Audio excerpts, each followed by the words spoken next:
Award-winning illustrator of more than 25 fiction and non-fiction children's books.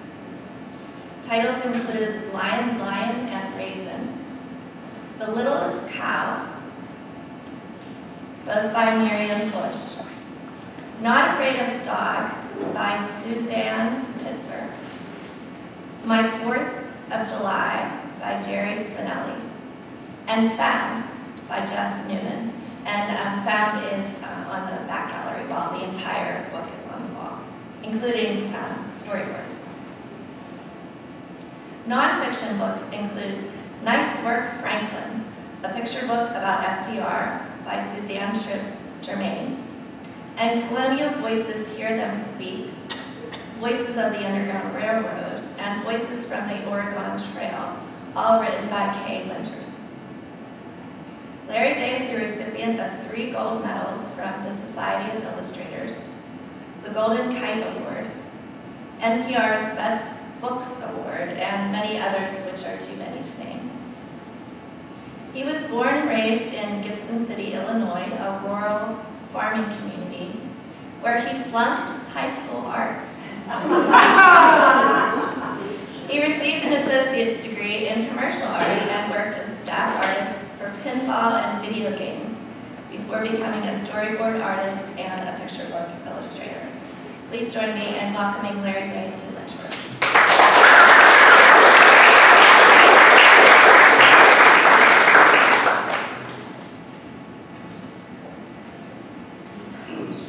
Hi everybody.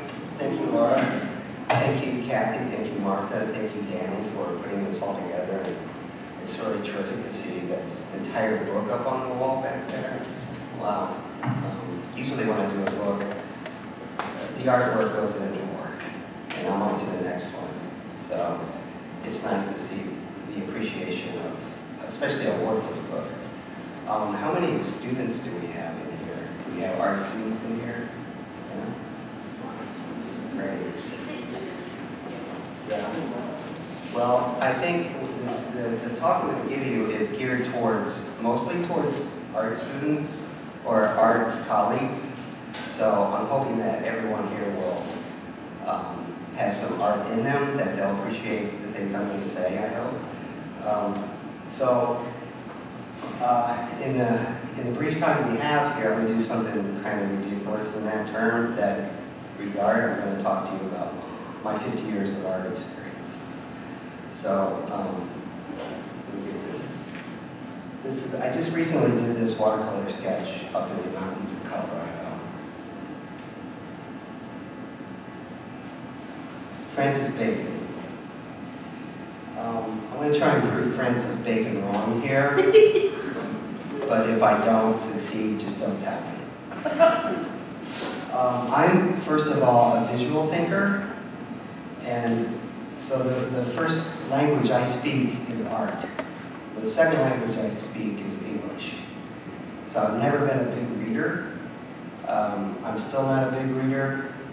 So I usually think of story and I think of text in pictures.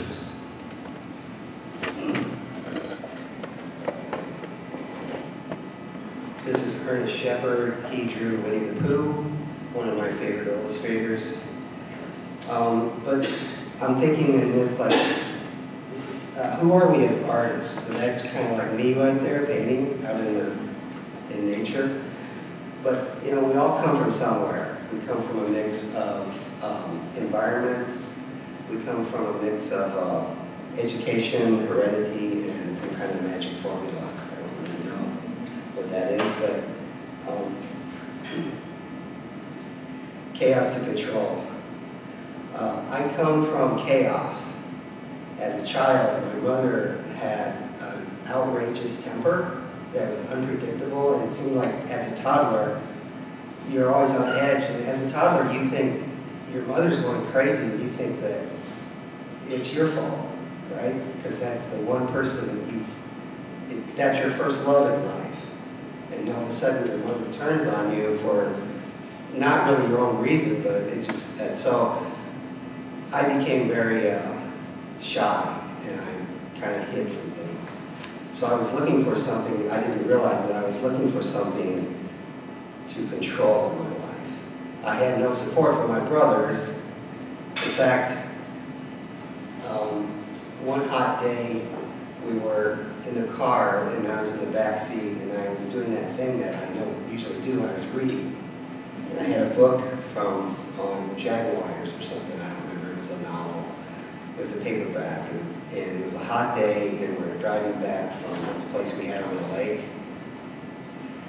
And my brother Ed was in the back on the right side. I was in the middle, and he rolls the window down rolls the window down, takes my book and hurls it out of the car, right? And then he rolls the window right up very quickly, and I told my mother, I said, he just threw my book out the window. And their response was, don't do that again. Which is ridiculous, because what am I going to do, pull another book out of my pocket? And so they didn't stop the car. I assumed they were going to stop the car, go back and look for it. But they didn't, and of course my brother said, I didn't do that, you know. Even though it was hotter than hell out, and he just rolled the window back up. So I really got no support. So my life was really chaotic. And so this is actually a piece of paper that I was thinking of, an idea that actually turned into a book later. This was a book called Lion, Lion that my wife and I wrote. She wrote, I illustrated it. In putting together this talk, I realized that much of my art is informed by this, my need to make sense out of chaos. I didn't realize it, of course, when I was growing up, that that's what I was searching for. And when I was starting to draw, I was also controlling myself. My primary MO is chaos to control. And this is the way I kind of do everything. As a kid, this is a drawing I did as a kid.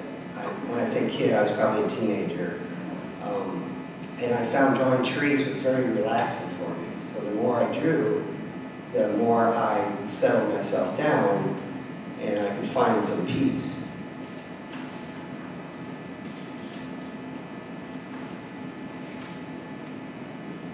This is what I call an anxiety curve.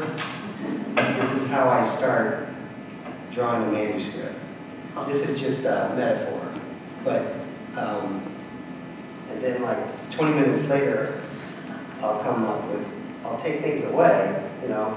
This is actually what I do a lot, is I throw the kitchen sink in there, everything in the kitchen sink, everything but the kitchen sink, and then it ends up, it drives my wife crazy, because she knows, like, I'll come back in 20 minutes and get your real thoughts, what you're really thinking. So when I start this, though, this suggests like outrageous confidence. Okay, so I'm thinking, I know everything. It's like a teenager knows everything, right? So I'm in that mode of thinking that I know exactly what I'm doing. This is going to be perfect. It's going to be and there's not going to be any need for editing or any changes at all. This is it. And then 20 minutes later, what's wrong with it? I'm rethinking it and thinking, okay, I got to strip everything away, which is nice about Found is I stripped a lot of the visuals away and just left the essence of the story tell its own self.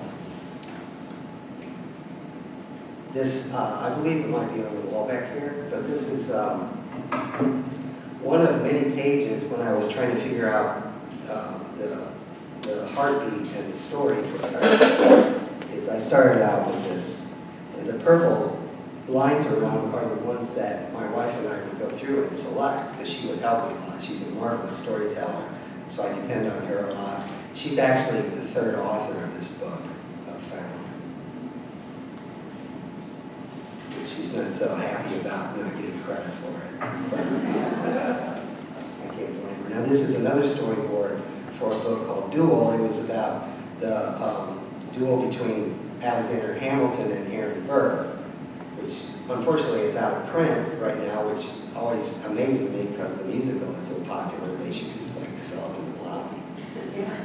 So this is more of a structured, storyboard, and this is exactly the way it started with me because I knew for some reason with Found, I wasn't really quite sure where to go.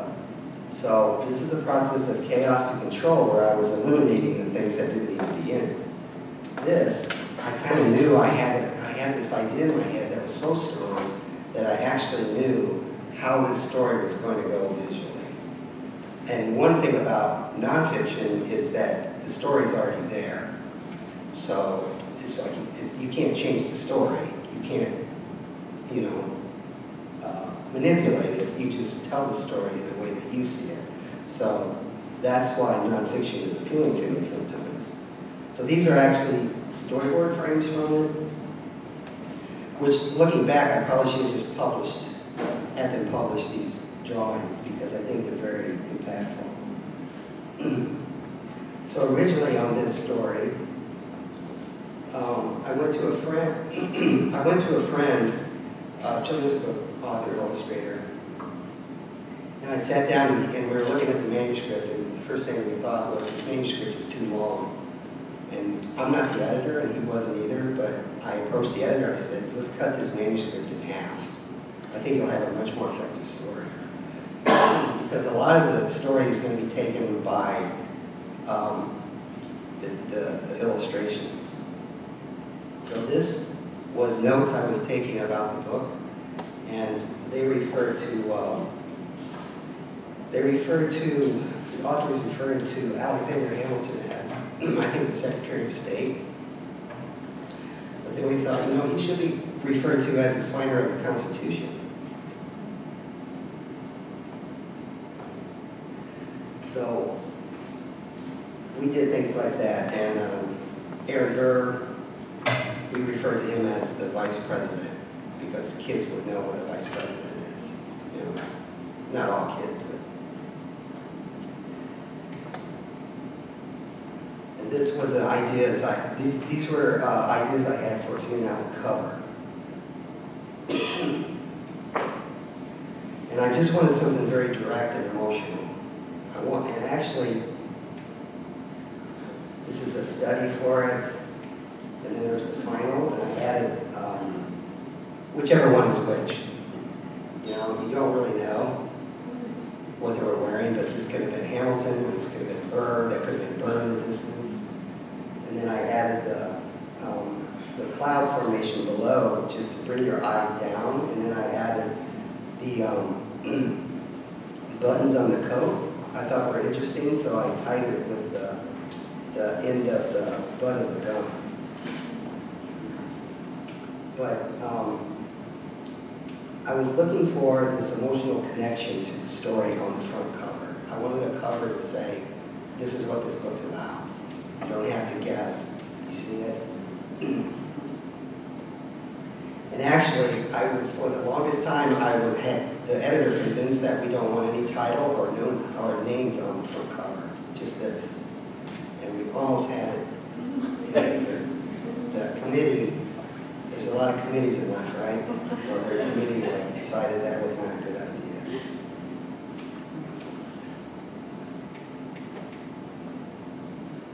I also realized in the course of putting this talk together, I have another theme in my art. It's collaboration. Collaboration is big with me. I work as a storyboard artist, where collaboration is really important. I work with copywriters and art directors. Excuse me, I have some kind of allergy thing. So my throat gets kind of caught from that frog that's in there. I work with art directors, I work with authors, like I say, I work with my wife, collaboration. I work with people, but I kind of choose who I work with. In advertising, I never get to choose who I work with. They come to me, and they already have a team that's already worked stuff out. But in children's books, I choose who I kind of work with. Like, for example, Found is a friend of mine who I got to know, and he is an author, illustrator himself. He's done his own books, he's illustrated his own books, but he said, you know, I've got this manuscript, but I don't think I'm the illustrator, I think you are. And so he approached me, and I looked at it, and I said, yeah, okay, let's work on this. Another book that's just out, called Beware, was another author who came to me and said, you know, I'm having trouble selling this book. Would you like to make a book dummy for it, or a sample of something? So I did that, and we sold it. And that's out there. I think it gives me a sense of comfort when I'm collaborating with somebody. I also think this is very important, especially for artists, is you have a lineage that you may not be aware of, and it may be developing right now in your career, but I have a lineage. The guy I studied painting with, his name is Gerald Murfeld, and he's from Illinois, and I saw in 1978, I was reading an article in American Artist magazine, there was an article on him, and I thought, God, I looked like a couple hours away from this dude. So after I graduated college, I went up to go see him, and I studied with him. And then he, in turn, studied with this guy. And I know a lot of, I don't know if anybody's going to know these people or not, but these were big, at the time, these were really very, very, very famous illustrators. And then he had studied under Harvey Dunn. Harvey Dunn was an artist from South Dakota. He was a big illustrator. And Harvey Dunn had studied with Howard Pyle. And in that Howard Pyle world was N.C. Wyeth and people like that. And so those became influences. And influences, I think, are very important. Because influences help shape your art, I feel. You know, this was one of my first influences when I was a kid. We had an encyclopedia, a World Book encyclopedia, and there was under P was painting. And so I would go through there, and I saw this painting, and I was floored. As a young kid, I was floored by this painting. I loved the way she did the lines. I loved the way I noticed the way the hands were, where they grip. So the mother's got her hand around her daughter's waist. The daughter is kind of pinching her leg, and the mother is kind of pinching her foot, the daughter's foot. So, and I think this is such a brilliant painting. The composition just kind of like always stuck with me. And then when I got older, I went to go to Chicago, and I saw the original, which hangs there. Actually, this was from a board game too called Masterpiece, or something like that. And it was all paintings from the Art Institute. And once I got to the Art Institute, I saw these originals. I was like, oh my God, these were actual paintings. Jesse Wilcox Smith was a great narrator, a visual narrator. Violet Oakley. And Violet Oakley here, I just want to point out, one of the things that I like to do and I look for in my own art is framing. So you've got the window framing. This is pretty basic, but it does show you that framing is important because it tends to focus your eye, and I like to lead your eye to tell the narrative of a story. story, and I do a lot. One of the tools I use is framing. Elizabeth Werner is an amazing brain. I don't know how she comes up with this stuff she does, but it's just phenomenal. The way she interprets things that we see all the time. We've seen these stories all the time, and she interprets them in a very fresh and creative way. This is an illustrator I always followed named Robert Fawcett. I just like the way he did his perspective here and how he just showed all this stuff, but your focus is over there. Egon Schiele gave me the courage to actually use spot color. And spot color, I mean by spot color, I mean that you only use selected areas to put color. You don't put color everywhere, which is what I used on Found. I just wanted the color to tell so you follow the character, because that's what it's all about. It's about the idea. It's about the story. And I do that a lot in my storyboards too, where there's chief creative officers of Allstate or Disney or whatever looking at this storyboard, and what they're doing is they're following the character, and the story becomes important, more important than the art. So it's like the more color and stuff you put in these pieces, what would you say, it's like irrelevant art. It doesn't substantiate the story. I don't know if I'm saying that correctly. But I also liked, one thing about Egon Schiele that I've noticed, and if you have influences like this, you have influences and they're attracted to you for a reason. And the reason this was attracted to Egon was always interesting to me was because his sense of composition on the page. I've never seen anybody else that could put something down so quickly and understand the actual dimension of the page and how it's on the page. It's just amazing to me. And his line weight was interesting, and just the way he did things was, I don't know, he was just amazing. Another huge influence on me was this guy. And I always love this painting because it's very interesting. I love the composition. I love the movement. And he would do this all the time, where he would have something moving here and then something up here was moving. And it's so simple. Like, you can just tell that he stripped away a lot of stuff up here. He put this fox in silhouette in this white snowbank. But he also added those little berries on the left. Now, you could have left the berries out, but I think what he did was he was indicating the danger of what was happening by little splatters of blood. And that's what it feels like to me. And then in the lower left, you'll see there's a little mark down there. That's his signature, half buried in the snow. So he had this delightful sense of humor. And it just says, it says a lot to me, but it also tells me that we should not take ourselves so seriously. We should play. And play is a big thing to your creative brain. And then I just saw recently, I saw this by David Hocking, and I thought how similar that is, because he's got this thing down in the foreground going this way, and he's got that boat going that way, and he's got the red flag, which is like the berries. And I'm sure he didn't look at this Winslow Homer and think that. But as a person looking at it, as an artist looking at it, I can put together these similarities myself. So that's why it's always important really to keep looking at art. And Winslow Homer again, the color of this is so brilliant.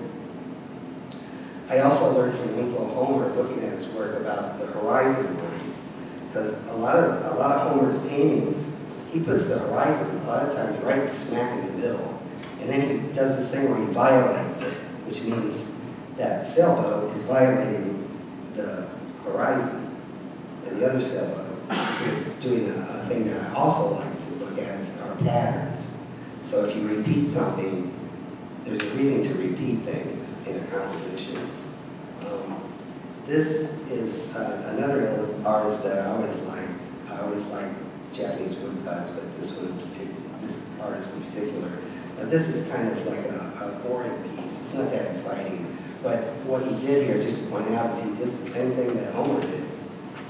only he went farther and framed it, and did kind of like a postcardy thing, you know. And then I'm also heavily influenced by this guy, Steinberg. I think his sense of everything was just amazes me. His humor is fantastic, and it also grounds me in thinking I don't have to take everything so seriously. And this is another famous artist that I don't know if you're familiar with Randolph. He's still alive. He's like 99, I think. But yeah, he's hilarious. I've met Randolph, and I'll be meeting him again this week. And then how can we use our influences to give us courage to see it a different way? Which is a very big thing about influences, is it gives you this confidence to see things differently.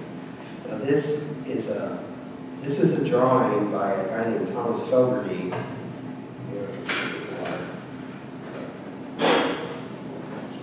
And I saw this by accident, which is a great thing to do when you get off your phone, you go to the library, you go in their archives, and you just randomly pick books. And you start looking at stuff, which is what happened here. I was up at Hamlin University at the there's Busch Library, and they have these archives. Hamlin is up in St. Paul, Minnesota. They have this archives of all going back to the original Harper's magazine. It was I think it might have been a weekly, maybe, I'm not sure. But they were large, and they had the volumes of, this was back in like 1880s or something. And I just happened to see this, and the reason this was important to me is because I was working on a book on the Underground Railroad with Kate Winters. And that up in the upper left is where it started, the composition for this illustration. And I was influenced by that, actually by an N.C. Wyeth illustration. And so the author said, you know what, that would never happen, they would never be out in the daylight. Because these are fugitive slaves. And this was the person they went to go see on the railroad. So then I thought, okay, so they got to be hiding. So I liked that drawing of this front porch. And so I incorporated that front porch to come up with this composition. And it was all because I did that accidental thing of looking and finding something. This is Roland Emmett, a British illustrator.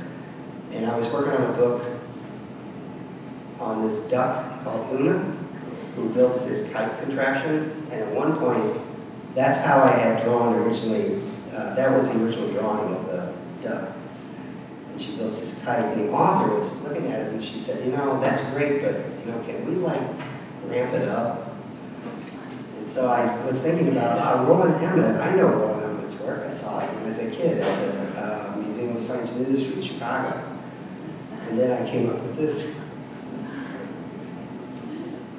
And then that's Ernest Shepard again, who did Winnie the Pooh.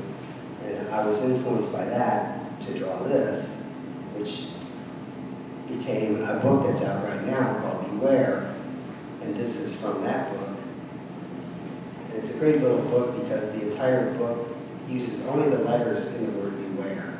So this is a bear named Abe, and then there was a bee named Bree. And then this is one of my favorite artists was Daumier. And the reason I like Daumier so much, and I like Ernest Shepard so much, is because it's like Degas. They understood body language. And you can tell a story like in Found. Body language was important to me because that really tells the story, because the way we react to it. So yeah, so this was always influenced me over so many other things. This is one drawing that has always influenced me. And that's what I used for this, was to think about, because Alexander Hamilton is on the left, Aaron Burr's on the right, and there was the stories about them, how they started little rumors about each other, and that escalated into what became the duel. And you know, I remember as a kid, I think I was probably in my very early 20s when I did this. In my hometown in central Illinois, the lumberyard was burning. And so I ran out there and I actually drew these guys. And when I saw them sitting there, it reminded me of this Winslow Homer etching so much that I had to draw it.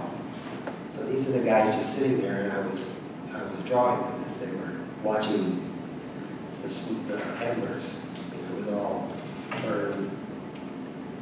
And that takes me to journalistic art, which is really pretty much what I do.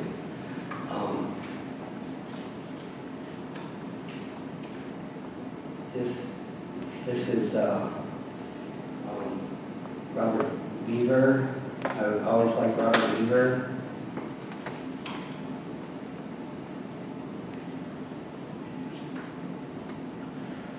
Let me go back to this thing. Journalistic art, that's Edward Hopper, another big influence. Journalistic art is really kind of important to me. And my definition of journalistic art is it defines, it records and celebrates the life around us. And that's what I like doing most of all. I like recording. I like recording the life around me. I like these, these are real things. And it also, one of the most amazing things about this, and like egg on shoe light too that I showed you earlier, is the randomness. It feels random. It feels like this is just a little moment as you're walking down the street that becomes important to an artist. Because it records the way we work. Here he did these illustrations on a calendar thing that they use, that CBS used.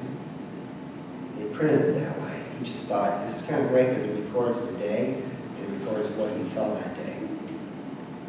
This is a drawing I did of just somebody relaxing on the train, on the commuter train in Chicago. And this kind of speaks for itself. This is the jury for the Emmett Till trial. I mean, talk about body language. I think of that Donier, just those faces. It's just, that tells you everything. Another one where it anchors you into a sense of place. I love this photo. I don't even know who this is, but I always love this photo for just making me feel like I'm really there. I've seen this like a million times. And then here's Austin Riggs, and what he's done here, which is something I try to use, is he's done a repetition, and he's also used framing to help compose this piece. But you start, and everybody is looking down at what the viewer is looking at. You're not really looking at these people so much as to what that dude is looking at in the bottom left. And he's done this by, one of the tools he uses, repetition. 1, 2, 3, 1, 2, 3, people on the left, 3 people on the right, the dark hair, and he had the guy's dark hair he uses that as part of the composition. So they're actually kind of like all pointing down the frame of the paper that he's using.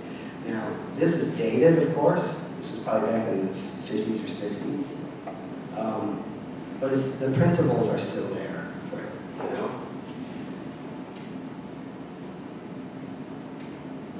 N.C. Wyeth, who studied under Howard Pyle. I love this piece because there's so much tension, and there's so much drama, and there's that moment, that journalistic moment.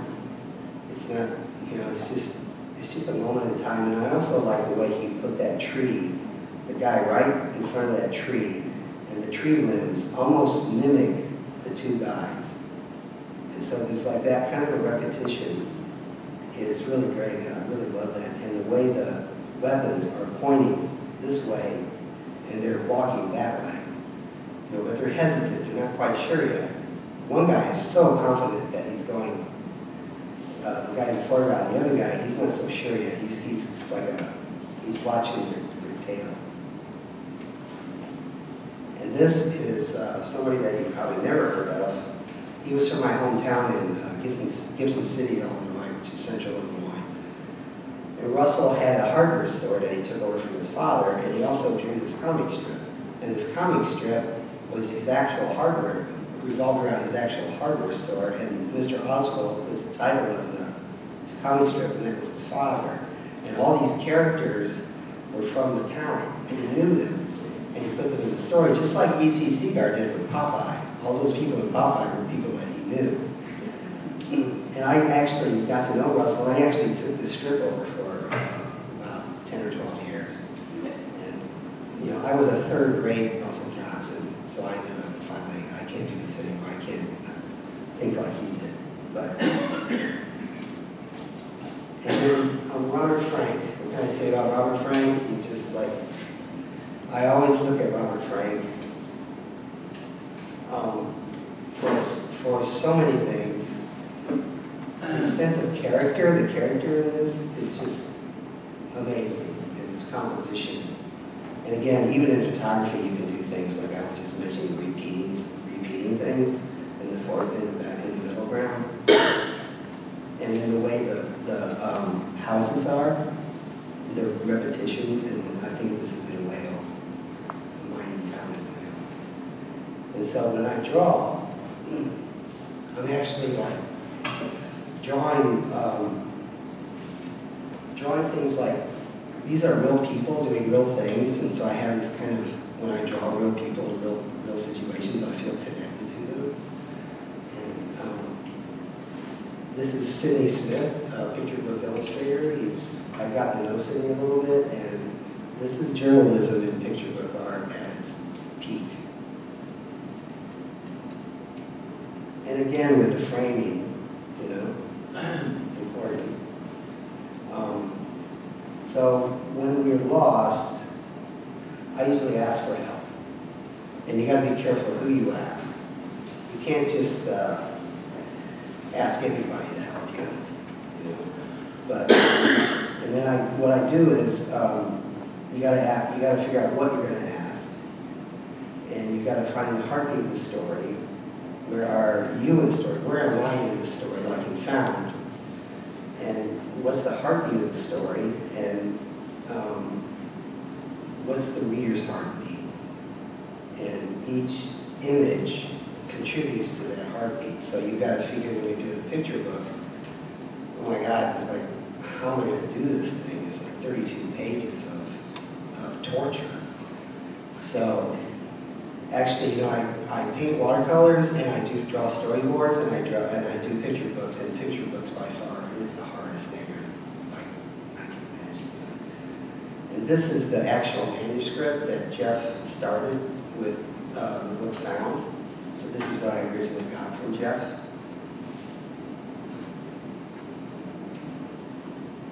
And in Found, this girl is that girl. So back in probably 2008, I was in DC with my son Andrew. He won some awards, so we were there. And we had some time to spend. We were there for like 10 days. DC is a beautiful city. So we stayed in DuPont Circle and we went to the Corcoran. And at the Corcoran was this exhibit on Robert Frank. And I knew who Robert Frank was, but it was this journalistic expose on this mining town in Wales. And so I always thought about this girl, and it always stuck in my craw. So I thought someday I'm going to use that kid in a drawing somewhere. And it ended up, I just thought, oh, wow, I've got the perfect girl for Found, which was many years later.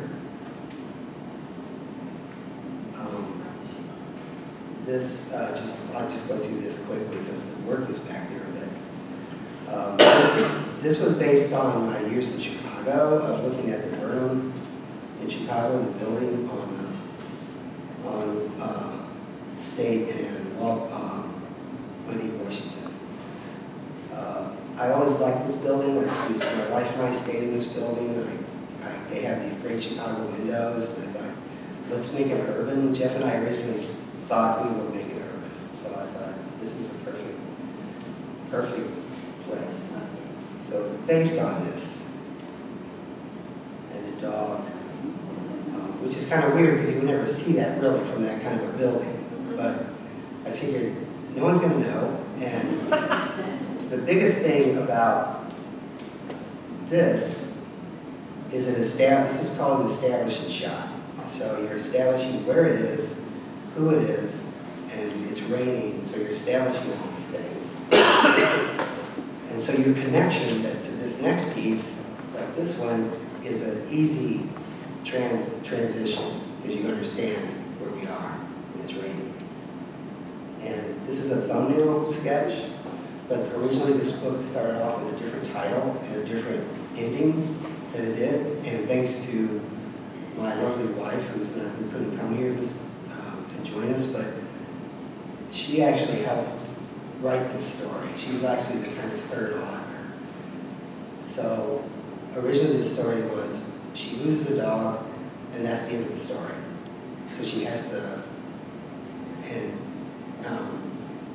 you never know if she finds the original dog. And originally it was called Missing Prudence, and she had flyers and stuff all around her room, and she was always thinking that what Jeff wanted originally was he wanted that kid to accept that life is tough and you don't get your dog back, so, you know, that's the end of the story. And, that's great, you know, as an adult that might work, but as a kid, we need some resolution here.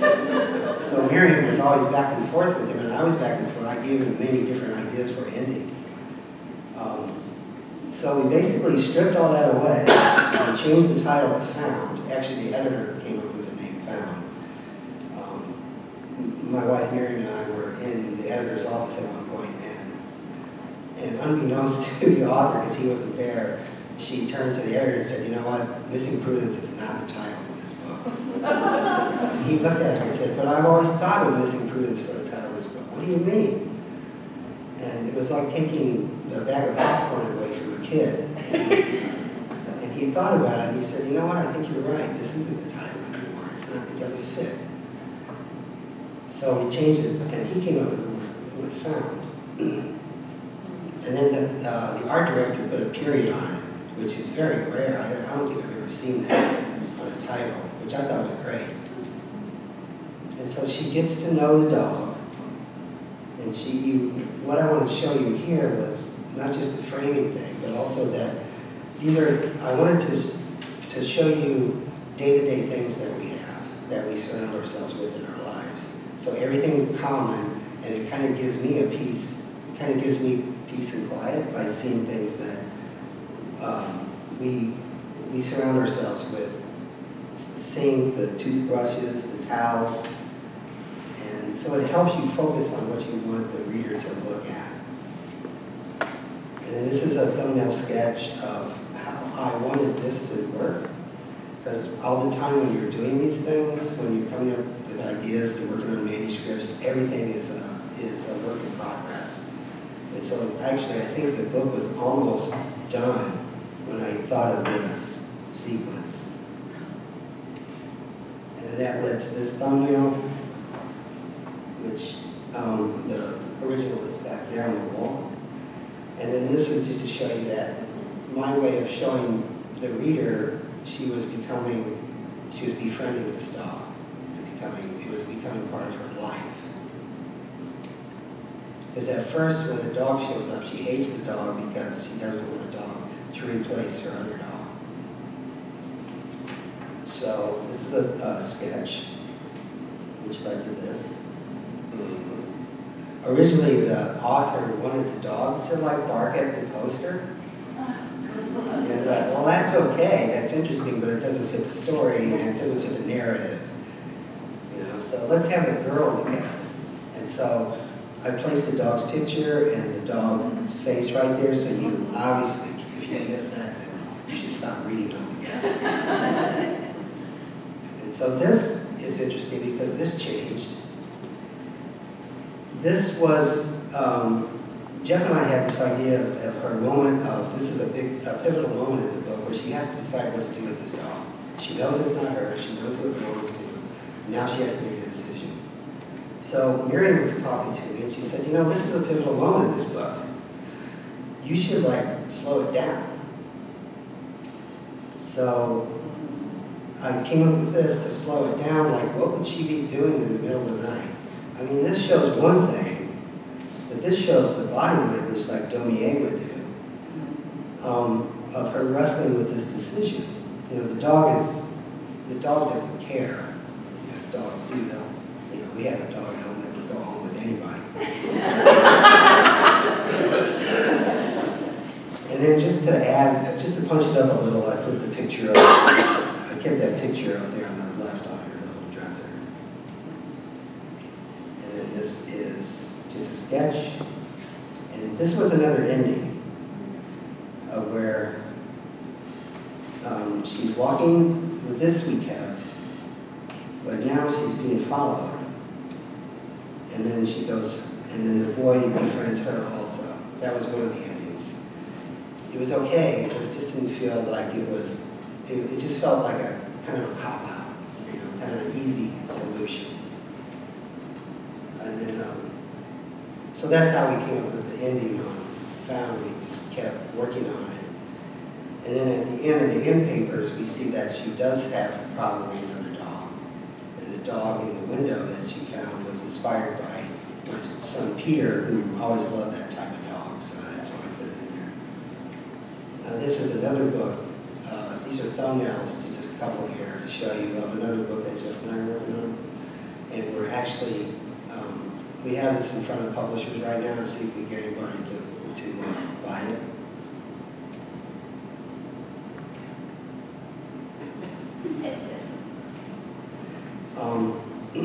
So we'll see what happens there. I hope it'll be a nice companion to Found. So here, how much time? Like 2 minutes. 2 minutes? Oh, wow. Or we'll reduce questions. Well, let me go through. How about 5 minutes? Let's see. 5? Okay. You know those influences I was telling you about? A lot of times I forget those influences and then I come back. And the point of view is important too, like John Agee does here. And this is an illustration I did for Duel, where this was Aaron Burr. He had a really rough childhood. And then I associated with this because that was my childhood. I didn't get beaten or anything like that, but, well, not that I remember. But this had everything in it. And then I like to change styles a lot of times, like Eric Roman does here. These are his different styles. This is a drawing I did, a book that my wife and I wrote. A character that's out there being shopped around right now. This is an early book about 2 Eskimos that their ice chunk breaks away, they float around the world. Another style I like, very expressive.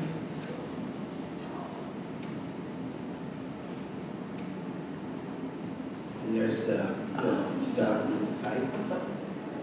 And I'll go through this really quickly, but this is a sketch I did in Decorah, Iowa, on one cold day. And I used that as an influence for this book I'm working on with Jeff right now for Storyboard. This is a storyboard frame for, I think, Lifesaver. And how that influences this work. And this is like a garage that I remember as a kid growing up, just out of memory. And that is how things influence each other.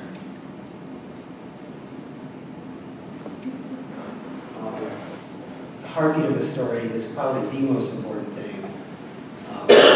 In still art, picture book art, storyboard art, whatever you're doing.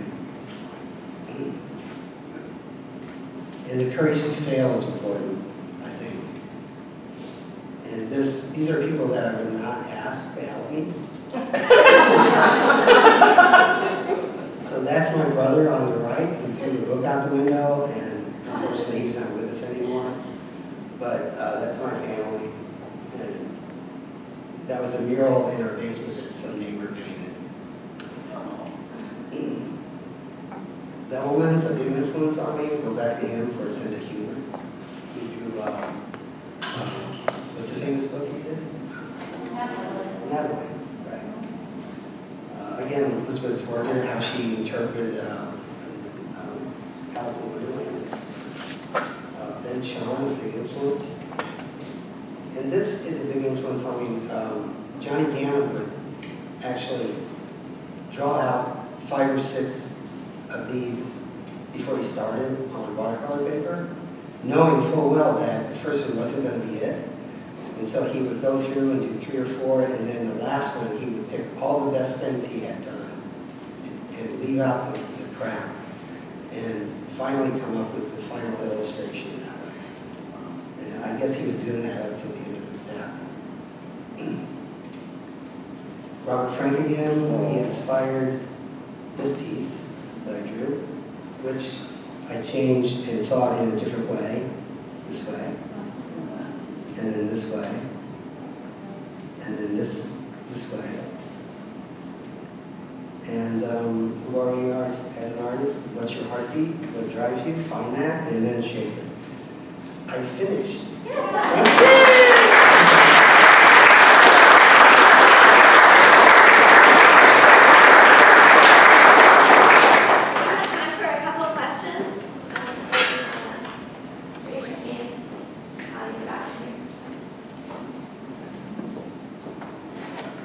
Question? I have to answer all your questions. Is it that way? Wait, when you talked about changing that one author in the Bird story, the Hamilton Bird thing, when you have a manuscript and you as an illustrator go, we need to cut this down, how does that go over, or how does, I mean... Not well. Not well, although I did do another book with that editor. I think they saw it eventually, but some editors have a grip on an idea and they don't let go. So you have to find a way to go around that grip, you know, and maybe it's not even talking to them. Maybe sometimes I just do it, you know, which happens a lot too, you know, and they, Arnold Roth has this great story about, he went into Sports Illustrated and handed the original art, and the editor was fuming that he had done something to it, and he wanted him to change it, just yelling. He said he went down the street, he left the office, went down the street, had a cup of coffee, and then he went back in with the same piece and said, see, I fixed it. And the editor said, that's the way to do it.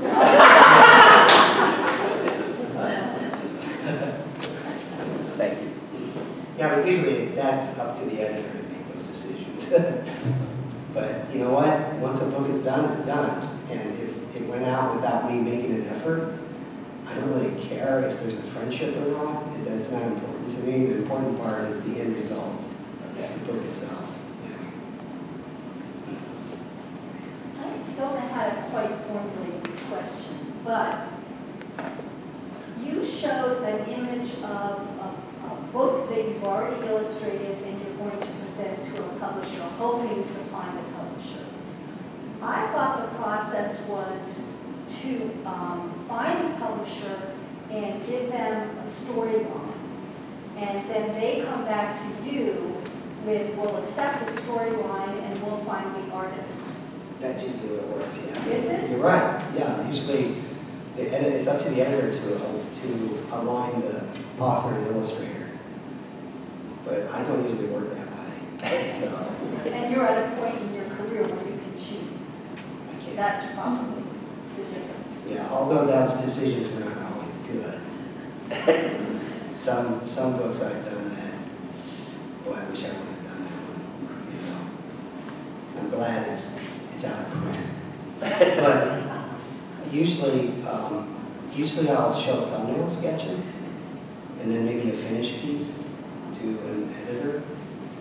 And usually other authors I know will come up and say, like you saw, they'll come up and ask if I can help them with it, because a lot of times, believe it or not, the editors look at work, a manuscript, and they don't get it.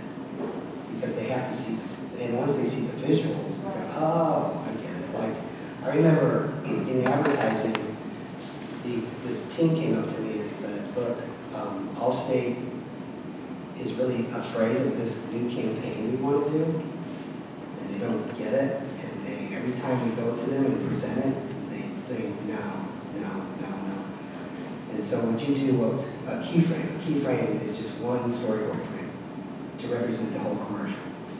So I drew this keyframe of this guy, and I used Harvey Keitel from Reservoir Dogs as a model. And he was in a 88 Ford Fury, going through the parking lot, looking at camera, and crashing cars. And that became Mr. Mayhem. Once they saw that, they said, oh, we get it. Yeah, let's do this. So. You talked about adjusting your art style for the story that you're telling. For an artist that's just starting their career, is that something that you would suggest, or more developing a signature style starting out and then kind of branching out into other things? You know, I think that one of the reasons I'm versatile is because that's where I started, because I needed to make some money. So the more versatile you are, the more you're open to other opportunities. That's a really good question, because I don't think there are that many artists out there that do what I do. Certainly if you have a strong style, you should hone it and develop it, and especially if you're getting a good response. The only thing I'll tell you is that when that happens, you got to remember that style, if it becomes popular enough, it will die. People, when it starts dying is when, you'll know when it's dying, because people will start copying it. And if people start emulating it, then you got to think about switching. I know illustrators who have not switched, and other illustrators have kind of copied their style, and they don't get much work anymore. But others do still get a lot of work. Like my friend Matt Cordell, he's just busier than a cat, doing what. And he's got a certain style that I've seen, but he developed it over time. It's still in that same kind of, has the same kind of feel of looseness, but it's more refined as he goes. So I think the answer to that is, if you do that, you've got to keep refining it, and growing with If you don't mind, I'm going to ask the last question. Do you work on more than one book at a time? And are they ever in different styles? Yes. At the same time? They can be, yeah. That seems chaotic. Yeah, because I'm probably clinically schizophrenic. I'm probably on the spectrum. Well, it works for me. Okay, well, thank you. Thank you for being here, and Larry Day will be here this afternoon. If you have any further questions, then of course you can get your books signed. So, thank you very much.